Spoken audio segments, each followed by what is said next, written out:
Hi hello और नमस्ते friends. आज इस वीडियो में हम महाबलीपुरम के वर्ल्ड हेरिटेज साइट्स घूमेंगे जो अपने आप में एक अजूबा है। आज का वीडियो हमारे पुराने महाबलीपुरम ट्रिप के जो 2 वीडियोस मैंने पोस्ट किए थे उसका ही कंटिन्यूएशन है।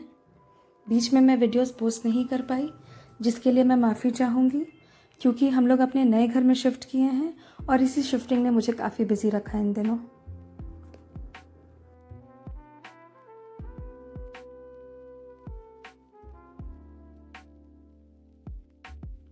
हम सुबह जल्दी उठे ताकि हम महाबलीपुरम एक दिन में कवर कर सकें, क्योंकि हमें सेम डे बैंगलोर लौटकर वापस भी आना था। इस तरह के खूबसूरत पत्थर से बनी हुई मूर्तियाँ और तरह तरह के सामान आपको हर जगह महाबलीपुरम में दिखाई देंगे। आप चाहें तो इन्हें अपने साथ खरीद कर ला सकते हैं। मैं भी अपने साथ एक सीलबट्टा लेकर बैंगलोर आई। महाबलीपुरम में हमने पहले सोचा कि हम सी शोर टेम्पल कवर करेंगे। होटल वालों ने हमें कहा कि हम सुबह ही निकल जाएं ताकि हमें पार्किंग में जगह मिल सके। ये वही पार्किंग है जहाँ हमने अपनी गाड़ी पार्क की थी। इसके ठीक बगल में गेट से निकलते ही आपको सी शोर टेम्पल मिलेगा। इस पार्किंग से जैसे ही आप निकलेंगे, ये पार्किंग आपको लीड करेगा सी शोर की तरफ, बे ऑफ बंगाल के शोर की तरफ। रास्ते में ऐसी छोटी छोटी दुकानें मिलेंगी जहाँ पर आप अपने चाहने वालों के लिए, अपने दोस्तों के लिए कुछ सोवेनियर्स ले सकते हैं। ऐसे तो आपको पूरे महाबलीपुरम में ही ऐसी दुकानें मिल जाएंगी जहाँ से आप कुछ भी खरीद सकते हैं अपने दोस्तों के लिए। हम शोर की तरफ नहीं गए क्योंकि हम एक दिन पहले ही शोर में काफ़ी मस्ती कर चुके थे और हमें सेम डे निकलना भी था। तो हमने सोचा कि आज का दिन हम जितने भी attractions UNESCO world heritage site है महाबलीपुरम के, उनको कवर करेंगे और वापस बैंगलोर की तरफ निकल जाएंगे। तो हम पहले पहुँचे सी शोर टेम्पल। ये सी शोर टेम्पल की तरफ जाने वाला रास्ता है। सामने आपको मंदिर भी दिखाई दे रहा होगा। और सच बताऊं, यहाँ पहुंचकर हम एक अलग ही दुनिया में पहुंच गए थे।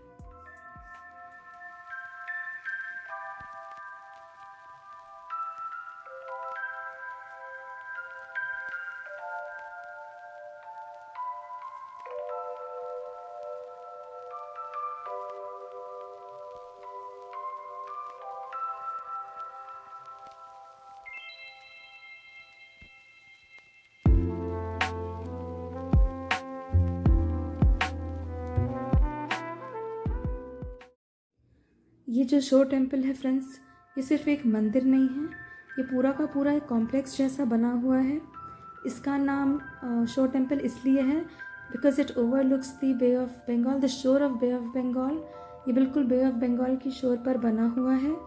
पीछे आप समुद्र का खूबसूरत नज़ारा देख सकते हैं।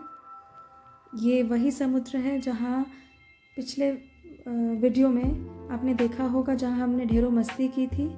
ये पीछे सारे के सारे होटल्स बने हुए हैं जहाँ आप स्टे कर सकते हैं। हार्डली 500 मीटर्स की दूरी पर ये समुद्र है उन होटल्स से।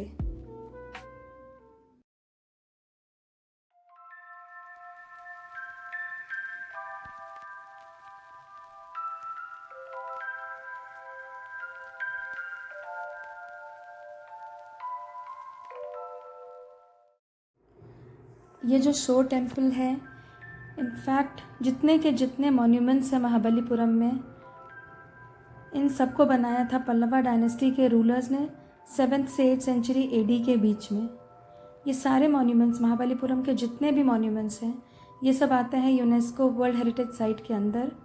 इन्हें मेंटेन करता है ASI, archaeological survey of India. आप देख सकते हैं ये काफ़ी मेंटेन्ड हैं जितने भी टेम्पल्स हैं यहाँ पर।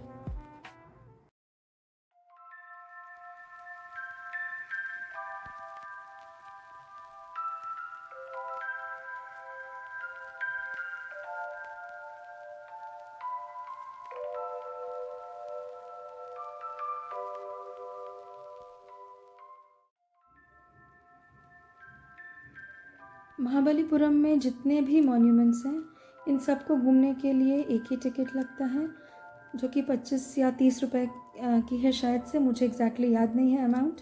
और जब तक आप सारे मॉन्यूमेंट्स घूम न लें तब तक आप इन टिकट्स को संभाल कर रखें। ये जो मंदिर है, ये भगवान शिव और भगवान विष्णु को समर्पित है। आज ये मंदिर में पूजा नहीं होती, लेकिन आपको उस समय की जो ब्रिलियंस थी आर्किटेक्चर की वो साफ साफ यहाँ नज़र आएगी। इतने सालों से ये मंदिर टिका हुआ है। इनफैक्ट महाबलीपुरम के सारे मॉन्यूमेंट्स इतने सालों से टिके हुए हैं। इनफैक्ट ये जो मंदिर है उसमें तो पता नहीं कितने साइक्लोन्स और सुनामी झेले, लेकिन आज भी अपनी जगह पर टिका हुआ है। ये दर्शाता है उस समय कि आर्किटेक्चर कितना ब्रिलियंट होगा। ये जितने मॉन्यूमेंट्स हैं महाबलीपुरम में, जब आप वहाँ जाएंगे महाबलीपुरम में, तब आपको ऐसा महसूस होगा, तब आप ये जान पाएंगे कि हमारा पास्ट कितना ग्लोरियस था।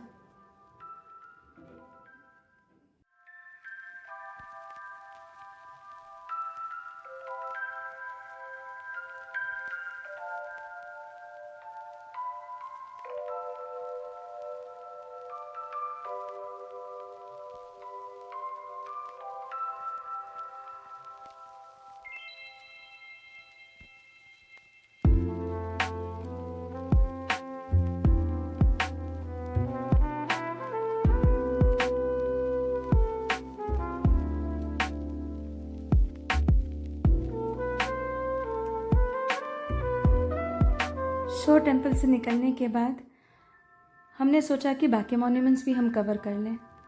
पहले हमने सोचा कार निकालें, फिर हमें पता चला कि सारे मॉन्यूमेंट्स एक दूसरे से इतने नज़दीक हैं कि हमें कोई भी व्हीकल की कोई भी ज़रूरत नहीं, सब वॉकिंग डिस्टेंस पर हैं। तो हम पैदल ही पहुंच गए कृष्ण मंडपम।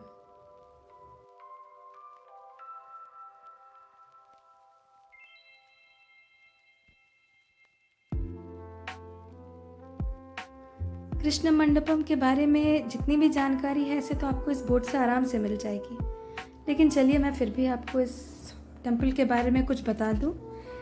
ये जो मंदिर है Krishna Mandapam, it is largest among all the rock cut temples in Mahabalipuram. ये जो मंदिर है ये भगवान कृष्ण को डेडिकेटेड है। इसमें मंदिर की जो कार्विंग्स हैं वो हमें हिंदू माइथोलॉजी की बहुत सारी स्टोरी सुनाती हैं। बहुत सारी ऐसी इवेंट्स हैं जिन्हें ये कार्विंग्स डिपिक्ट करती हैं। कृष्ण की जुड़ी सारी कहानियों में से एक कहानी वो है जहाँ श्री कृष्ण ने गोवर्धन पर्वत को अपनी छोटी उंगली पर उठाया था। ये कहानी आपको यहाँ की कार्विंग्स पर नजर आएंगी। इसके अलावा और भी बहुत सारे फिगर्स बने हुए हैं जहाँ भगवान कृष्ण और गोपियों से जुड़ी हुई सारी कथाएं आपको नजर आएंगी।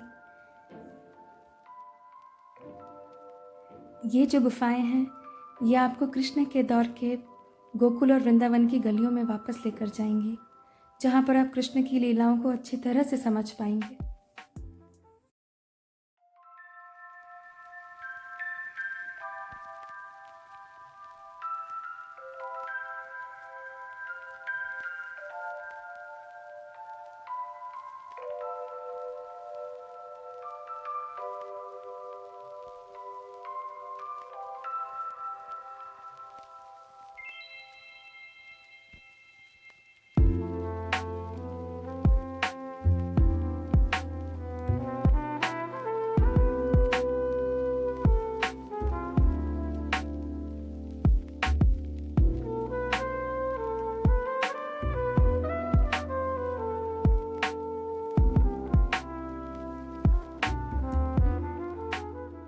कृष्ण मंडपम से जैसे ही आप निकलेंगे, ठीक नेक्स्ट मॉन्यूमेंट जो आपको नज़र आएगा वो है अर्जुन पेनांस, जिसे डिसेंट ऑफ गंगा भी कहते हैं।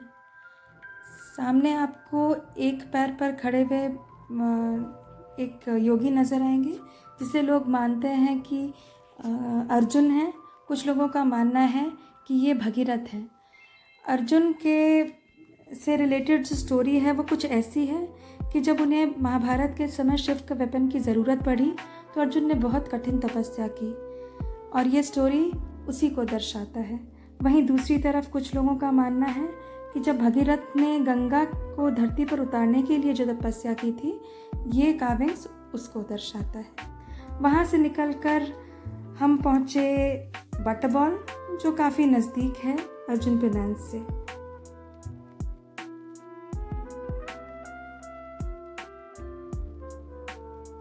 ये जो सामने आपको बड़ा सा बोल्डर नज़र आ रहा है गोल सा, इसे कृष्णास बटर बॉल के नाम से जाना जाता है। इसकी ऊंचाई 6 मीटर है और ये 5 मीटर चौड़ा है। ये ग्रेनाइट का एक बोल्डर है। इसकी वेट लगभग 250 टन है। अब ये सारे इन्फॉर्मेशन मैंने गूगल से लिए हैं। ये अपने आप में एक अजूबा है क्योंकि ये एक स्लोप पर रखा हुआ है। पिछले 1200 साल से ये ऐसे ही एक स्लोप पर बैलेंस्ड है। इस बटर बॉल के साथ एक हिंदू माइथोलॉजी भी जुड़ी हुई है। लोगों का मानना है कि इसका नाम कृष्णा बटर बॉल इसलिए पड़ा क्योंकि जब कृष्ण भगवान छोटे थे तो उन्हें मक्खन यानी बटर खाना बहुत पसंद था। ये तो हम सबको पता है। और जब वो बटर खा रहे थे तो उसी में से बटर खाते हुए एक टुकड़ा ज़मीन पर गिर गया उनके हाथ से छूटकर, और उसी जगह पर ये बड़ा सा बोल्डर फॉर्म हुआ है, जिसकी वजह से इसका नाम कृष्णा बटर बॉल है। ये जो कृष्णास बटर बॉल है ये कॉम्प्लेक्स के अंदर बना हुआ है। इसी कॉम्प्लेक्स में जब आप अंदर जाएंगे तो आपको 2 रास्ते मिलेंगे, राइट एंड लेफ़्ट। आप अगर लेफ़्ट साइड जाएंगे गेट से तब आपको गणेश भगवान का एक मंदिर मिलेगा, दुर्गा माता का मंदिर दिखाई देगा। ये सारे ही रॉक कट टेम्पल्स हैं और भी बहुत सारे तरह तरह के मॉन्यूमेंट्स दिखाई देंगे, कुंड दिखाई देगा, जो अपने आप में बहुत खूबसूरत है।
ये दुर्गा माँ को समर्पित एक बहुत ही विशाल टेम्पल था, रॉक कट।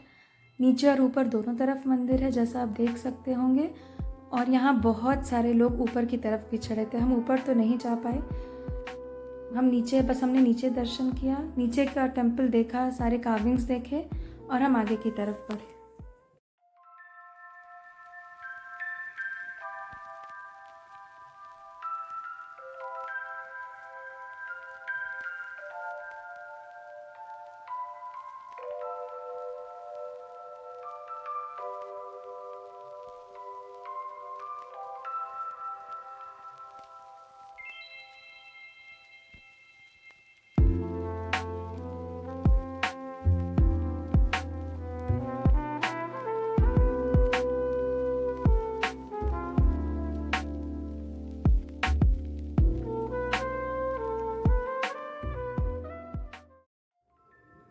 इसी रास्ते पर जब आप आगे बढ़ते रहेंगे तो आगे जाकर आपको एक लाइट हाउस भी दिखाई देगा, जहां आप घूम सकते हैं। हम अंदर तो नहीं जा सके लाइट हाउस के, हम वहां तक पहुंच ज़रूर गए, लेकिन लंच टाइम होने की वजह से हम अंदर नहीं जा पाए। लंच टाइम की वजह से लाइट हाउस बंद था।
जब हम लेफ़्ट साइड घूमकर वापस बटर बॉल तक आए, तब तक तो हम बहुत थक चुके थे, क्योंकि अंदर काफ़ी बड़ा कॉम्प्लेक्स है ये। फिर हमने सोचा कि राइट साइड के सारे मंदिर देख लेते हैं। राइट साइड पर आपको हिंदू ट्रिनिटी, ब्रह्मा, विष्णु और शिव के मंदिर मिलेंगे। एक साथ तीनों मंदिर हैं। आपको यहाँ ब्रह्मा, भगवान विष्णु और भगवान शिव के मंदिर दिखाई देंगे। ये सारे नॉन फंक्शनल हैं, बट बहुत सुंदर कार्विंग्स है इसके ऊपर।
इन सारे मॉन्यूमेंट्स को देखने के बाद हमारी लिस्ट में सिर्फ एक और मॉन्यूमेंट रह गया था जो इन सब जगहों से थोड़ी दूरी पर है और जहाँ पैदल जाने की तो हमारी हिम्मत बिल्कुल भी नहीं थी दिन भर घूमने के बाद। तो हमने अपनी कार पार्किंग से निकाली और निकल गए हम अपने महाबलीपुरम के लास्ट डेस्टिनेशन की तरफ। अपने डेस्टिनेशन पर पहुंचने से थोड़ी दूर पहले ही हमने अपनी कार दूसरे पार्किंग में लगा दी और हम पैदल पहुंच गए अपने लास्ट डेस्टिनेशन की तरफ। बहुत ही खूबसूरत जगह और जगह का नाम है 5 रथा या फिर 5 रथास।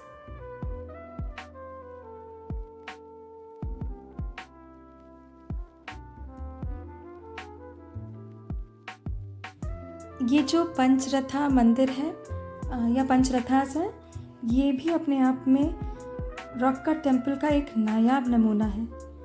इन रथों को पांडव रथा भी कहते हैं क्योंकि ये पांडवों के नाम पर इन रथों का नाम रखा गया। अर्जुन रथा जैसा आप देख रहे हैं अर्जुन के नाम पर।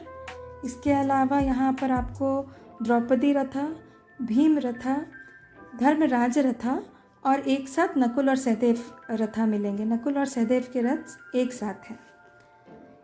इनके नाम सिर्फ पांडवों के नाम पर रखा हुआ है और इन रथों का पांडवों से इसके अलावा और कोई भी लेना देना नहीं है।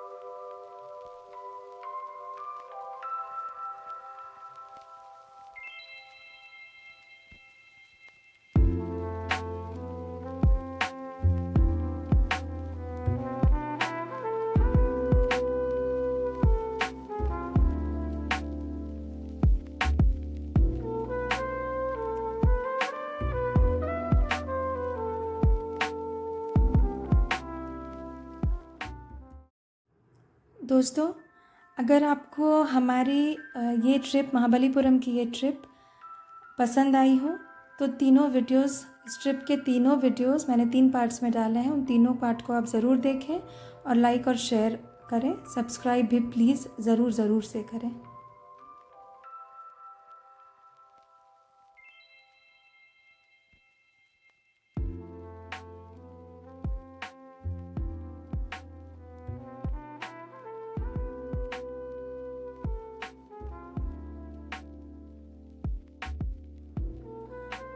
पंचरथा देखने के बाद हमारे महाबलीपुरम का ये बहुत ही खूबसूरत, बहुत ही मेस्मराइजिंग ट्रिप ख़त्म हुआ और यहीं पंचरथा के पास से नेशनल हाईवे गुजरती है जिसे पकड़कर हम वापस निकल पड़े अपने घर, अपने शहर बैंगलोर की तरफ। ढेरों खूबसूरत यादें अपने दिल में लिए हुए। मिलते हैं अगले वीडियो में एक नई जगह, एक नई डेस्टिनेशन पर।